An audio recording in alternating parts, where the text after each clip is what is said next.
Thank you, Jason. He's so tactile and concrete. There are a lot of clots and clods and sods in his poems. I'm going to end this portion of the event with a poem that I brought from Egan Boland, a contemporary Irish poet. I saw Egan Boland read when I was a graduate student at UConn, and it was just one of those great transformative nights where she just is such a great reader of her work. Her work is very moving. She just had the crowd in the palm of her hand. It was a wonderful night. I got to speak with her a little bit as well, so that was a thrill. And she read a poem about Anne Bradstreet, which really struck me because I had had a period of my life of reading Anne Bradstreet.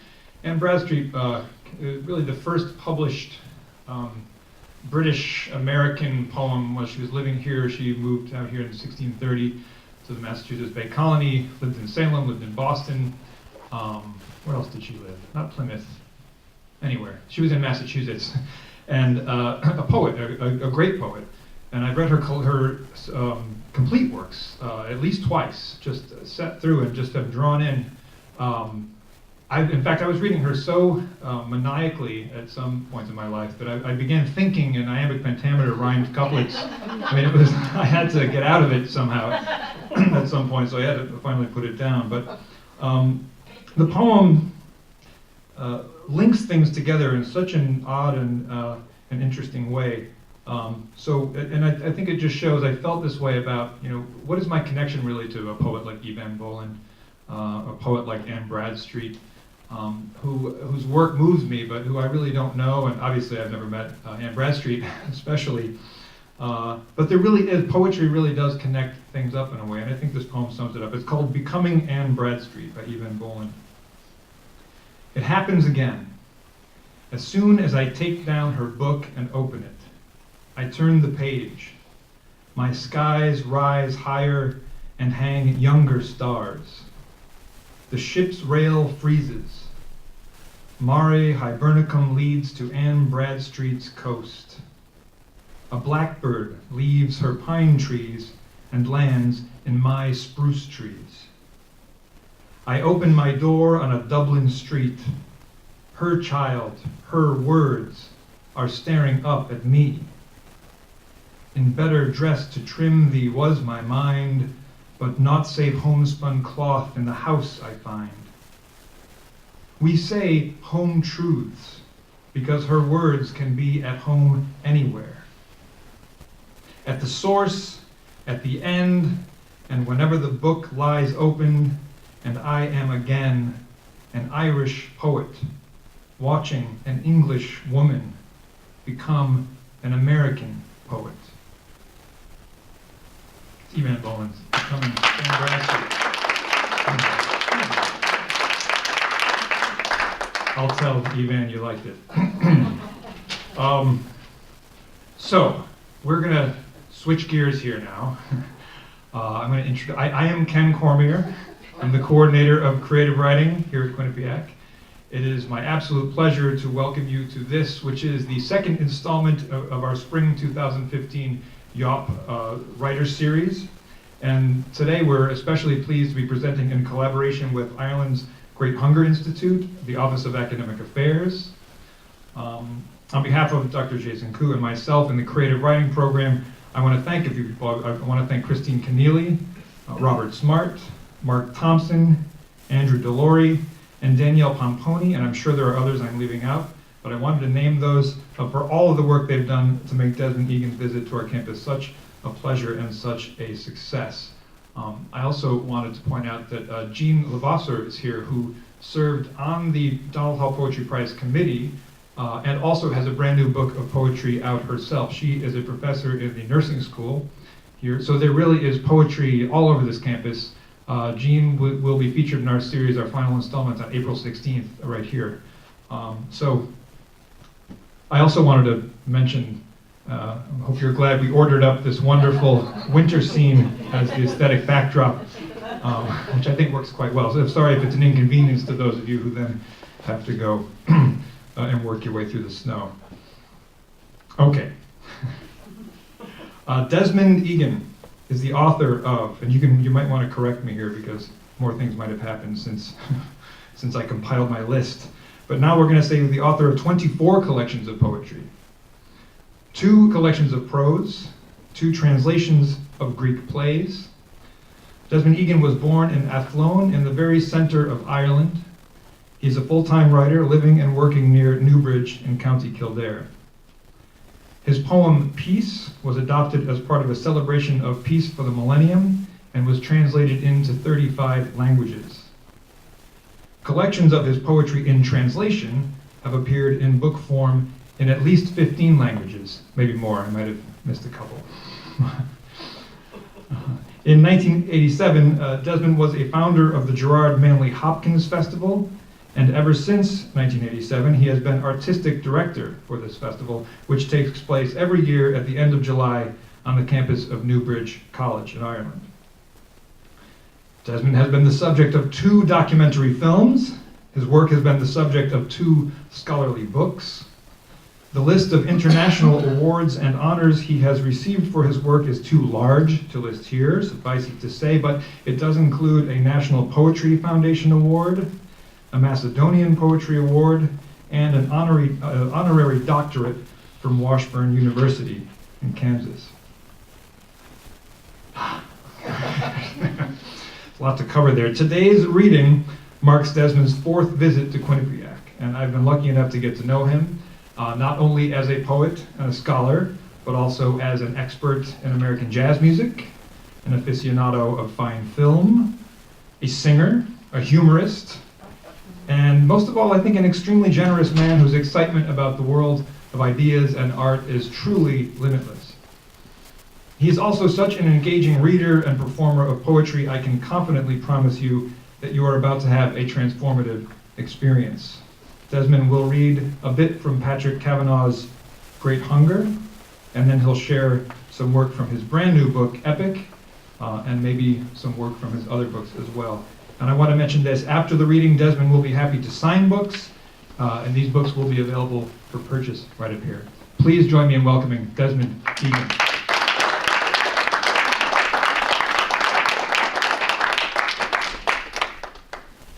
Thank you very much. It's great to be in a place where poetry is not an endangered species. And it was really delightful to hear all the prize winners' poems, and also the Irish poems that you chose.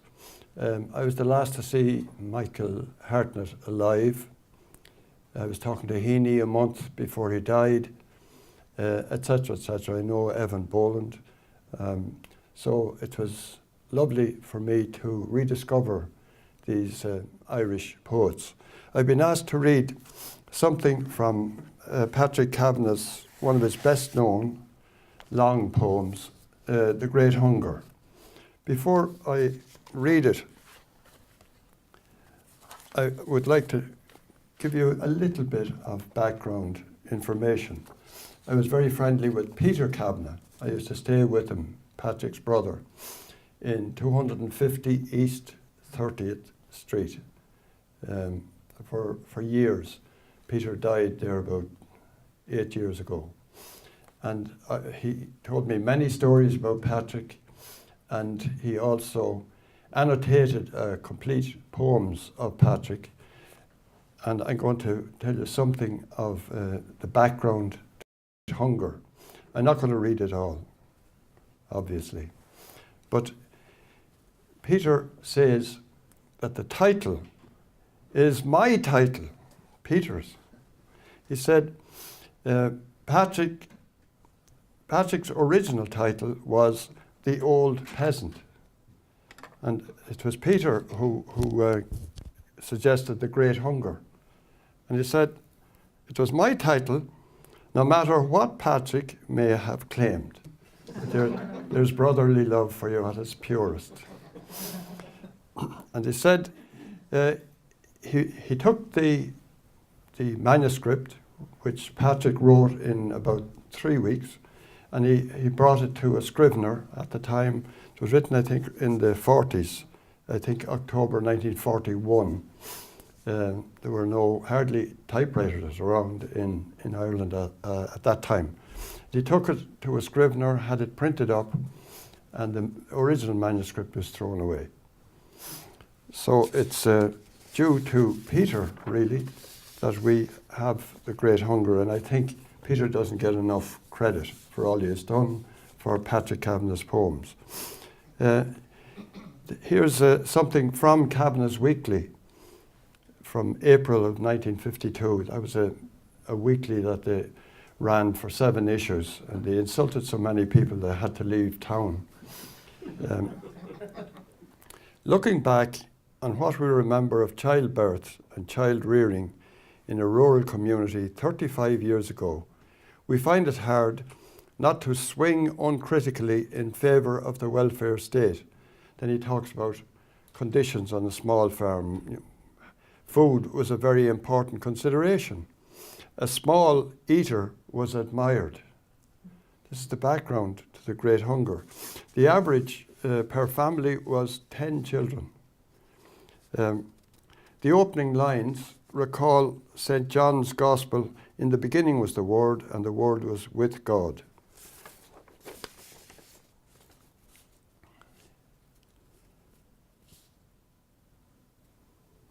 He said, Peter says he finished the poem within 3 weeks. More than 500 lines in 18 days, if his memory is accurate. What did Patrick think of the poem himself? I'm afraid I am too involved in the Great Hunger. The poem remains a tragedy because it is not completely born. Tragedy, this is a Kavanagh theme, is underdeveloped comedy. It is using comedy in the sense that Dante used it, commedia, which allows for humour, but which isn't just jokiness. He says, in places the poem is a cry, a howl, and cries and howls die in the distance. Isn't that a marvellous expression? You must have technique, architecture, but I am not debunking the unfortunate poem entirely. I will grant that there are some remarkable things in it, but free it hardly is, for there is no laughter in it. Here's Kavanagh being his own most severe critic. Peter says the character of Maguire in it was based on a number of local characters, including Patrick himself. More than anyone else, he based it on the Campbell brothers, Dan and Joe, locals. It happened this way. When riding to school in Carrickmacross every morning, I passed the Campbell house. Often I would see both Dan and Joe out in the field, on their knees, weeding potatoes, even in the rain. Neither of them was married, and I used these brothers as an example to Patrick in an argument on what it would be like to go back to working the land. And he talks about other characters in it, but he says there is no invented scenery. It's all true and precise and accurate. And I know Inniskeen quite well, the background to it, and I recognise how accurate it is. So this is from The Great Hunger. Clay is the word, and clay is the flesh, where the potato gatherers, like mechanized scarecrows, move along the side fall of the hill. Maguire and his men. If we watch them an hour, is there anything we can prove of life as it is, broken-backed over the book of death? Here crows gabble over worms and frogs, and the gulls, like old newspapers, are blown clear of the hedges.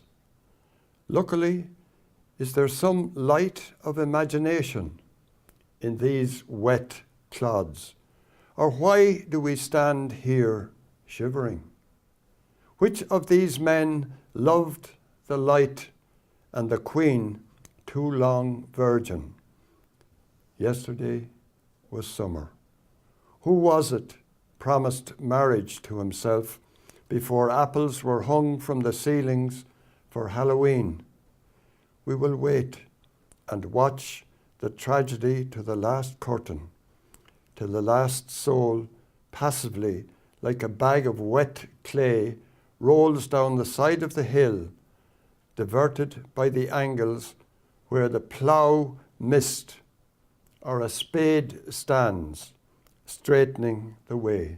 And he goes on with some other local images. The wind leans from Brady's. That was a locality, and Peter showed me Brady's Hill. And the coltsfoot leaves are holed with rust. Rain fills the cart tracks, and the sole plate grooves. A yellow sun reflects in Donamoyne. The poignant light in puddles shaped by hooves. Come with me, imagination, into this iron house, and we will watch from the doorway the years run back, and we will know what a peasant's left hand wrote on the page. Be easy, October. No cackle hen, horse neigh, tree sow, duck quack. Be easy. Maguire was faithful to death. He stayed with his mother till she died. At the age of 91, she stayed too long, wife and mother in one. When she died, the knuckle bones were cutting the skin of her son's backside, and he was 65. It's the whole tragedy there of poverty dating back really to the famine and to years of exploitation and dispossession and so on. One day in June, this is from part 4, when he was walking among his cattle in the yellow meadow, he met a girl carrying a basket, and he was then a young and heated fellow, too earnest. He rushed beyond the thing to the unreal, and he saw sin written in letters larger than John Bunyan dreamt of. For the strangled impulse, there is no redemption. And that girl was gone, and he was counting the dangers in the fields where love ranted. He was helpless. He saw his cattle and stroked their flanks in lieu of wife to handle. He would have changed the circle if he could. The circle that was the grass track where he ran 20 times a day. He ran around the field, and still there was no winning post where the runner is cheered home. Desperately, he broke the tune.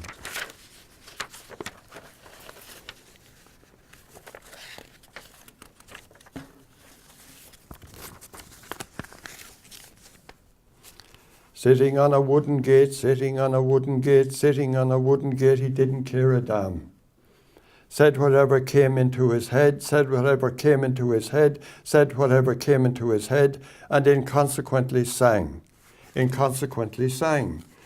while his world withered away. He had a cigarette to smoke and a pound to spend on drink next Saturday. His cattle were fat and his horses all that. Midsummer grass could make them.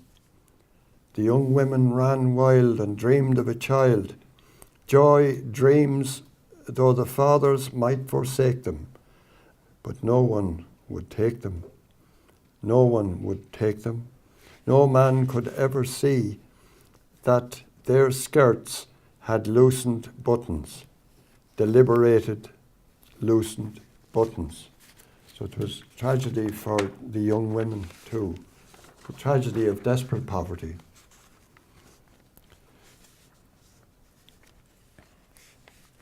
Sitting on a wooden gate, sitting on a wooden gate, he rode in daydream cars. He locked his body with his knees when the gate swung too much in the breeze. But while he caught high ecstasies, life slipped between the bars.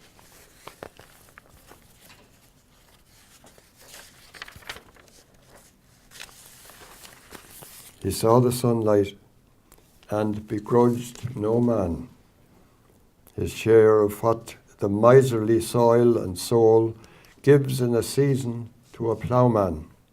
And he cried for his own loss one late night on the pillow, and yet thanked the God who had arranged these things.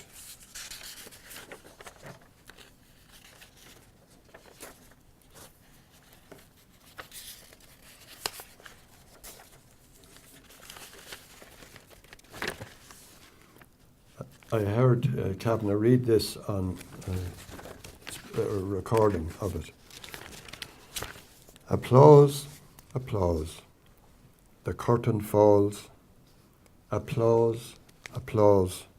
From the homing carts and the trees and the bawling cows at the gates, from the screeching water hens and the mill race, heavy with the Lammas floods curving over the weir.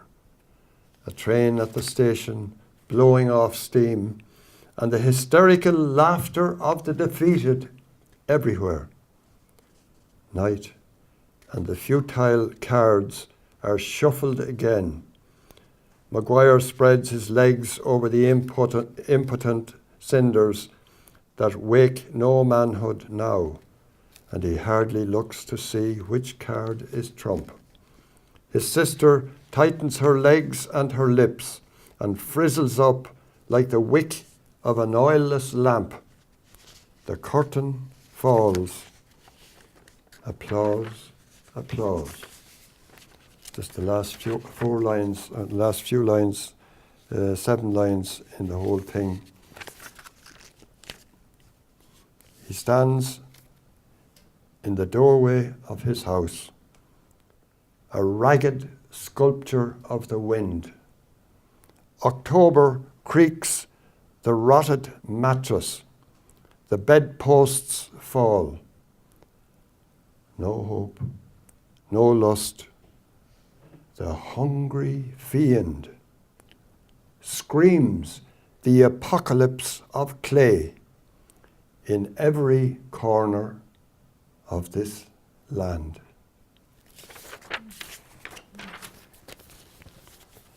You can see, I think, the influence that Kavanagh had on Heaney.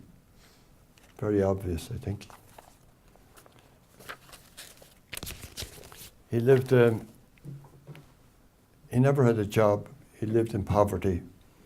Peter Kavanagh told me one Christmas day, he was living with Peter at the time, and they discovered that they had 3 sardines for their Christmas dinner. And he said they had one each and put the other one out on the sill as an offering to the god of poetry. He died in 1967, and he is, my opinion, able to stand beside Yeats as the greatest 2 Irish writers of the century. Now, to come downhill a little bit to my humble self.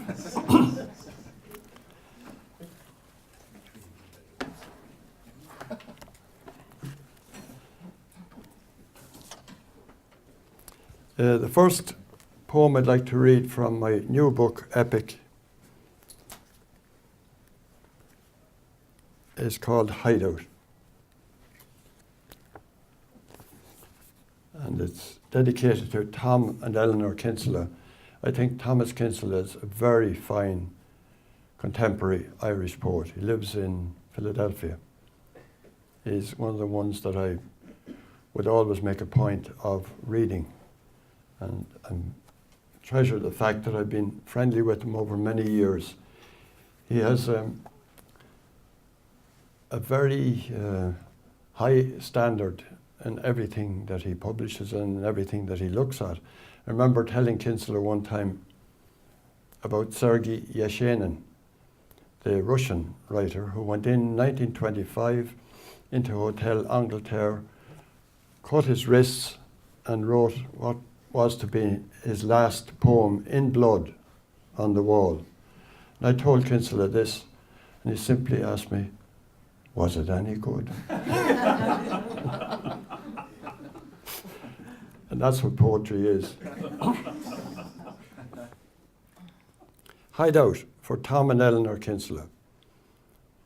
Oaks down the road fall into their shadows, making the quiet quieter.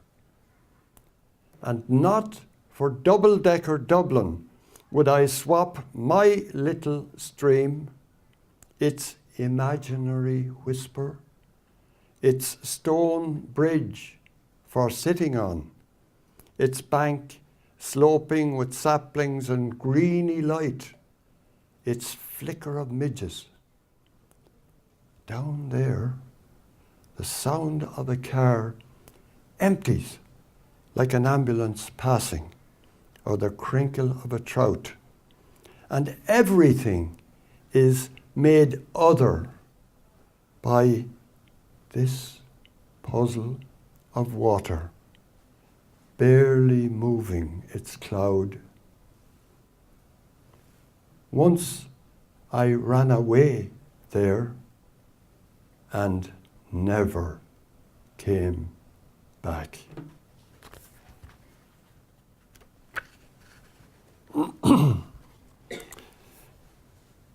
Poetry can be grim enough, as we see from Epic. And I decided to write something in which I would say thanks for a change, something positive. And I call this Habedank. And it's from a song by Richard Strauss, which I like very much, one of his four last songs, in which he says thanks for the music. Rooks wheel silent in the light through the green-yellow valley of bushes where a diamond tinkles. Thank you, Lord. Thank you for such unexpecteds, for the way our crazy Springer takes one look, tears off on his path and leaps the raspberries. And even for the flicker of a car through the leaves of a new day. Thank you, Lord. Thank you for this drift of mist, its delicate light flecks on the glass, for the miracle of all water, for that which glints between trees, lies deep at a cliff, or comes crashing in mountains, smashing our hesitations into plumes. Thank you, Lord. And for my little stretch of Liffey, comforting in shades and trees, its thought swans circling on the dark, bright surface. And no little for that music which goes beyond the here and now, to where we can be loved and mourned, and for the someone special who brings us there. Thank you for the few.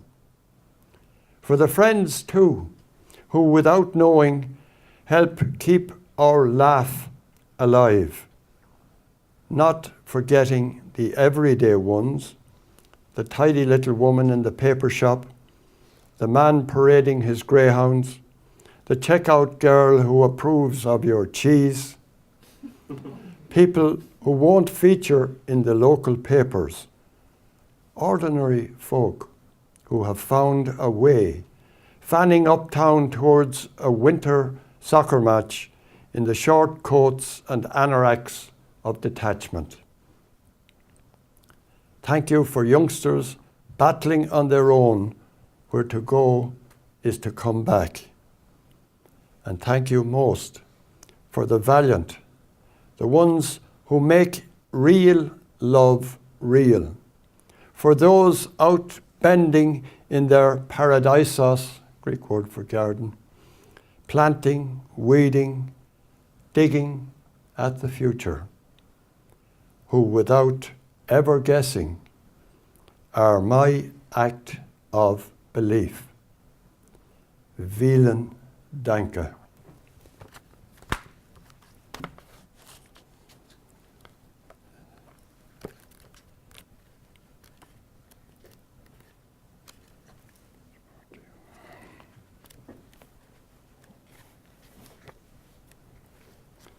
Various people make telephone calls to me at strange times.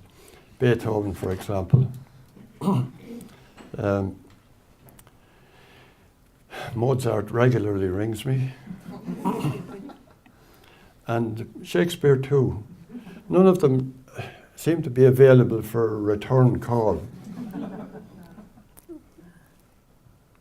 John Donne just phoned to remind me that Hippias, the Greek poet, rhymed the painter Bubalas to death with his iambics, and therefore never sent to know for whom the bell tolls.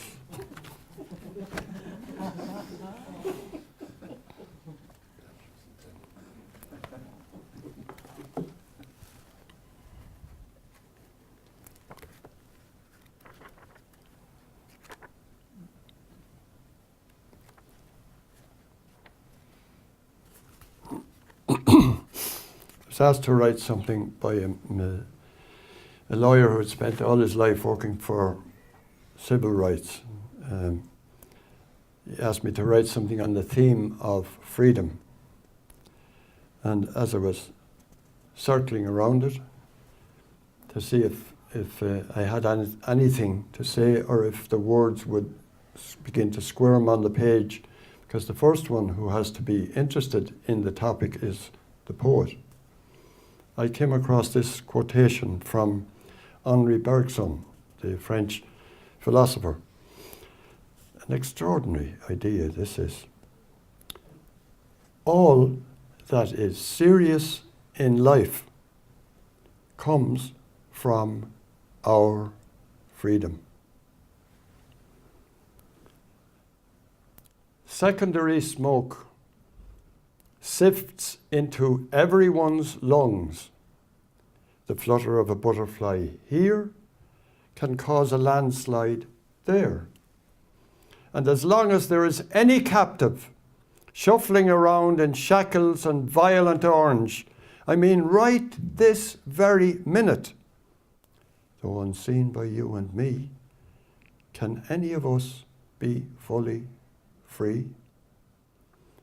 As long as someone is screaming, as hate's electrodes are firmly applied, listen and smell, I mean right now, though unseen by you and me, can any of us be fully free? As long as someone is guilty for being black or poor or different or young or all of these together, though unseen by you and me, can any of us be fully free?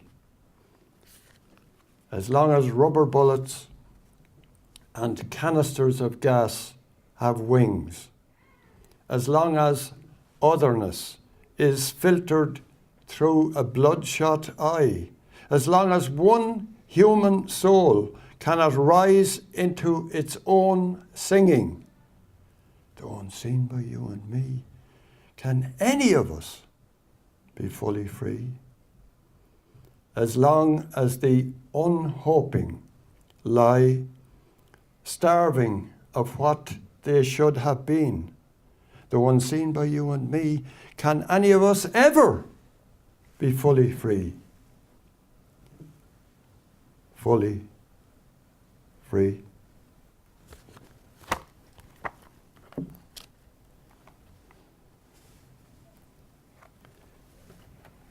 It's a great pleasure for me to meet again Christine Keneally. She's the expert on the Irish famine. Several of her books, and I'd like to read some poems from my own collection of poems about the Irish famine.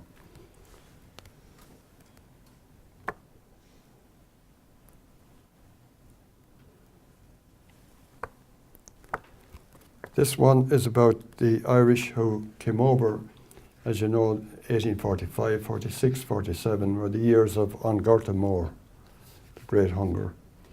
And they made their way to, many of them, to the States. The poorer ones stayed in Liverpool.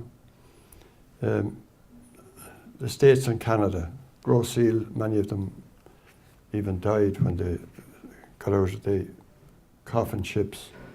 And there's a monument up there by, I think, John Behan, friend of mine, sculptor, to the dead from the Irish famine. So this is about the American connection. Page 37.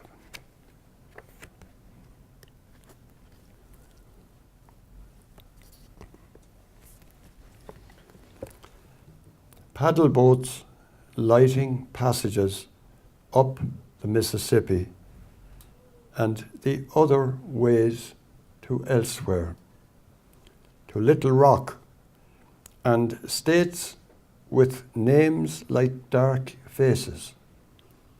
Refugio beyond New Orleans, Baton Rouge, Fort Smith, and after Black Arkansas, Memphis, St. Louis, Iowa, and New Wexford already waiting for those who could make it. Into riverways broader than the Shannon, they steam along without a present. Immigrants stripped to their ancestors. That Celtic lightness.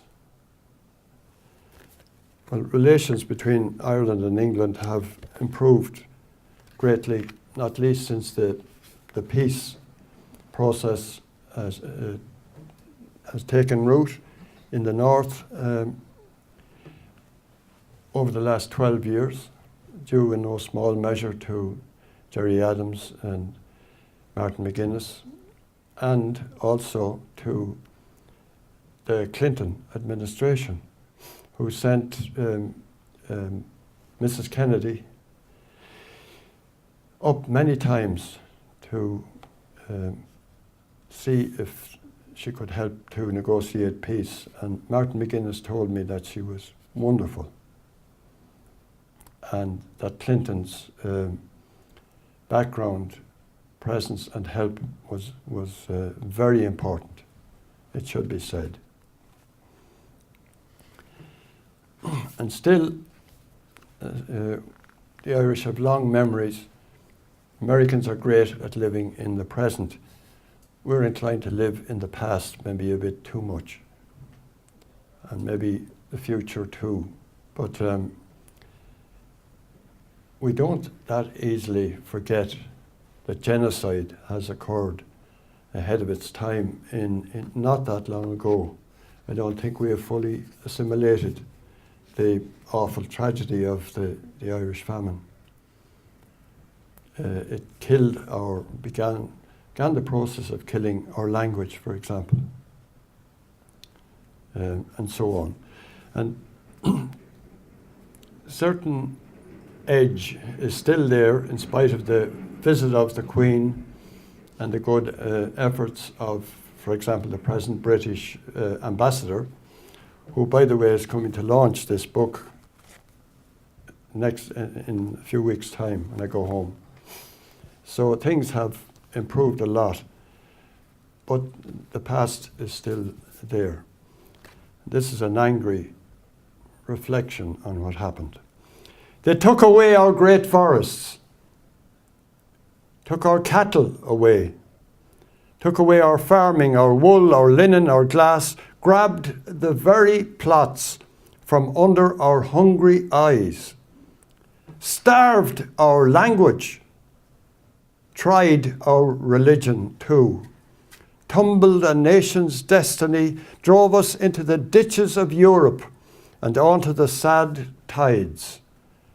1,000 years of murder, 1,000 years of plunder, 1,000 years of rape, the curse of Raleigh on you, the curse of Cromwell too. 1,000 years in cells, 1,000 years climbing the gallows, the gibbet, the wooden triangle, and the disciplined army lash, beginning at 100 strokes. 1,000 years of war and famine and plague, 1,000 years on the run, 1,000 years of dying instead of being alive. Took away our childhood, took our parents away, sisters, brothers, families, took away our heroes, too bitter a list, knotted our future into a past to whip us with, gave us Pax Britannica, slavery beneath the slavery of the slaving capital of the world, gave us plenty to die for, gave us their neuroses, the nervous tics of empire, their need to be admired, and threw in as a bonus their honest astonishment at our refusal to be improved.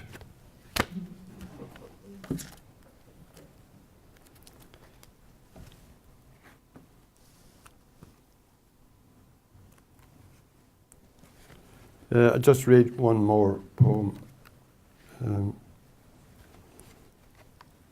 I read somewhere that the longest people can concentrate is 2.5 minutes.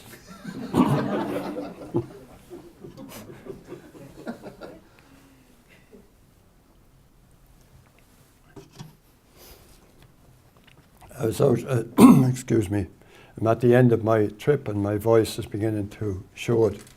I was in Japan as poet in residence about 20 years ago. And the Japanese audience, they were very respectful, but they sat in total silence.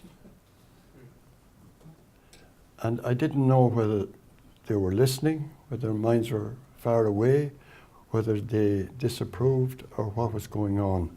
I used to come out from these readings an absolute nervous wreck.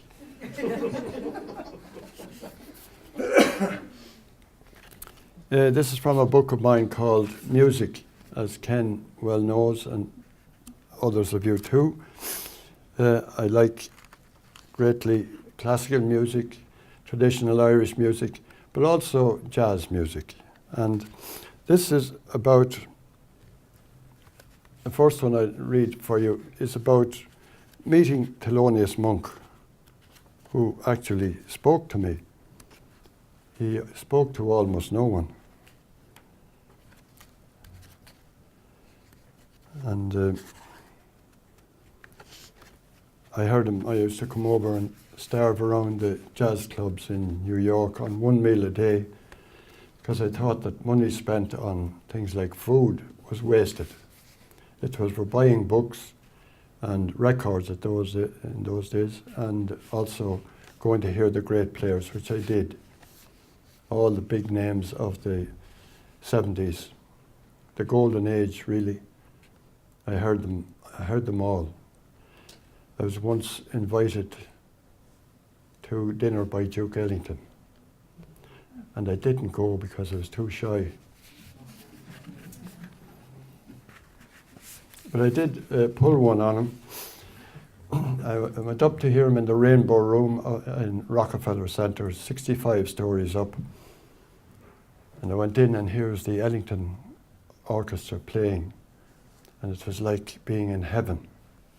And I was introduced to Ellington as a writer, and he kissed my hand, and I said to him, you know, Mr. Ellington, he was told I was from Ireland. I said, that's a nice group you have, you should make a record. And he looked at me just for a minute, and you could hear him thinking, this cat is from Ireland. Maybe he just doesn't know.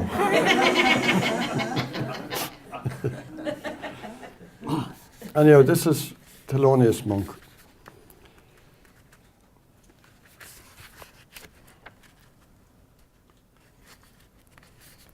It has a peculiar finish. And the title of it is Well You Needn't. That's one of his compositions. He was a great composer as well. Like words on a slowly charring page, the notes asserted themselves in going. Music isolated in chords, in pauses, in those high-rise intervals. I cannot explain, even to myself, the way in which these burnt lines, their spaces, the edges, the life and death of them have affected me enough over the years to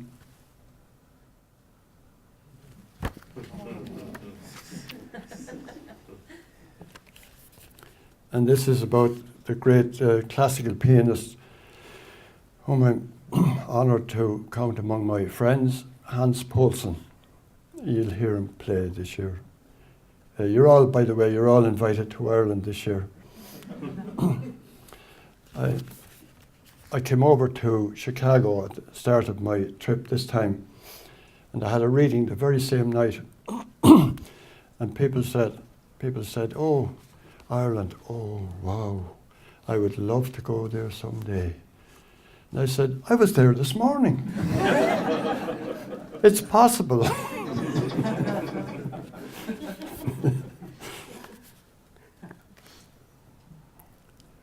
This is a meditation on a great artist, what he does for us. As great poetry, so great music. And Hans Poulsen, who's on the cover of this book, is one of the great pianists. He goes down into the music. The first time I heard him play Schubert's Third Impromptu, and it just changed my life. I wrote a sequence called Prelude in his honor. This is the epilogue. So, let me wait again in the imaginary theatre for you to play. Uncover our own sad, happy music until its diminuendo takes over this auditorium, this hesitation between strangers, cuts through what is unserious, the less than real, the vanitas, the unlasting. Let me wait again, be taken by that slow heartbeat of chords until everything coheres and sound is flooded, turns radiant. Let me know again that whatever your playing is, whatever the bass and treble, its insight that is uniquely yours, its resonances, tones and overtones, its half-desperate intimations, whatever its deep secret, we cannot fully live without. So let me hear again those opening notes that open us Lead us to where thinking, feeling, body and the soul are coaxed a while together, and one can take a breath. Let me sit through that charged hush afterwards, as you so gradually return to where we are waiting. And meanwhile, Paulson, pianist, compelling, necessary artist of our noisy time, as you relax your foot on the pedal, stand to the world's applause. Let me too say thanks. Which reminds me of a little squib about critics, music critics, or other critics.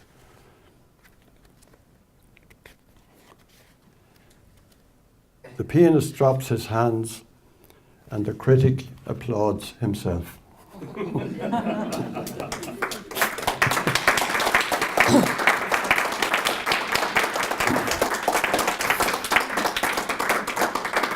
I'm going to finish up with a song, if I may. If I have any voice left, I can sing either in English or Irish. Which would you prefer? Irish. Irish? Is the local will on Gael Gagat freshen?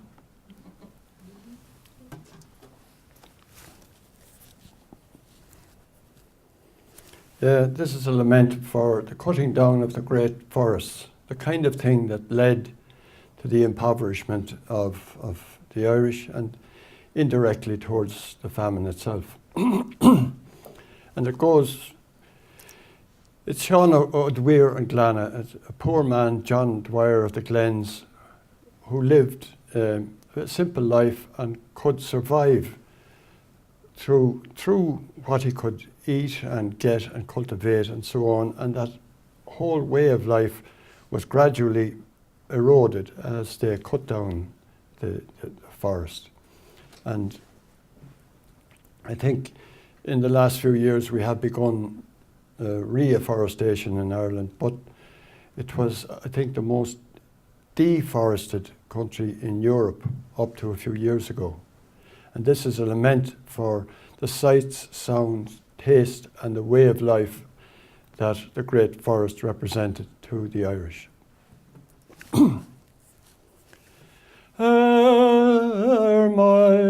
Rigum Majin, Grian and Taurig Tanuv, the Hul and Ula Kasu, is Kjol bin and in. Breakis Milta Giara, crowning of a father, Foim Megan Makala, is love a goni trin. And Shonakru er an gorig, Mila loeg markig, is bango duach sa malach, eg oir of a quid gin. Anish tan quilla gyaru, tril hamish hakalu, sa hyan igir an glana, ta tugan gim, ishe moignas fada, Skam a close da gyaru, and gay the weam lahu, is boss in san spare. Magairin sork da kyangle, gahan cadlo na ashtiok, do hyokok sos or talav, go man gil le. Green and Noosler and Gorig, go Kefrock Bokok Bianok, the Hiokok Sus Aranachin, go Lodger until is the Einches Uivnes Tamil, O Grina Ushlan Valje, the real hin fen galjev is dog hin on sleep.